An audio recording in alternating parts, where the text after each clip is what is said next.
Il flusso di notizie dalla procura ai giornali si è interrotto e si è burocratizzato, è molto difficile verificare, perché il nostro compito è verificare le fonti, verificare la veridicità delle notizie, quindi questo ci complica tantissimo nel diritto-dovere di informare. Decreto legislativo 188/2021 sulla presunzione di innocenza e diritto alla cronaca sono temi centrali che preoccupano il mondo dell'informazione e vengono discussi a Mestre in occasione del convegno organizzato dal Sindacato Giornalisti del Veneto nell'ambito del direttivo regionale. Che rendere in maniera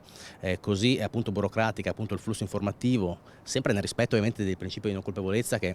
è chiaramente il tema cardine di questa legge, è un limite ovviamente che esso si sta forse anche pagando dal punto di vista appunto della resa giornalistica. Entrato in vigore lo scorso 14 dicembre, il nuovo decreto legislativo pone forti restrizioni nella diffusione di notizie da parte delle autorità pubbliche ai cronisti, mettendo così a rischio il diritto dei cittadini di essere compiutamente informati. Rischio imbavagliamento ai cronisti giudiziari perché le conferenze stampa dei PM nel corso delle indagini potranno tenersi solo ed esclusivamente se autorizzate dal procuratore della Repubblica, andando così a ledere la freschezza della notizia. La procura non ha interesse a far circolare notizie, la procura ha interesse, se richiesto, di condividere un'informazione utile nel rispetto ai principi che la legge giustamente impone. Criteri inseriti a livello normativo che necessitano di essere rivisitati per garantire lo snellimento dei mezzi di comunicazione da parte delle autorità pubbliche alla stampa. L'unica soluzione concreta alle difficoltà di uscita dalla notizia deve venire da un'applicazione saggia e in qualche modo spedita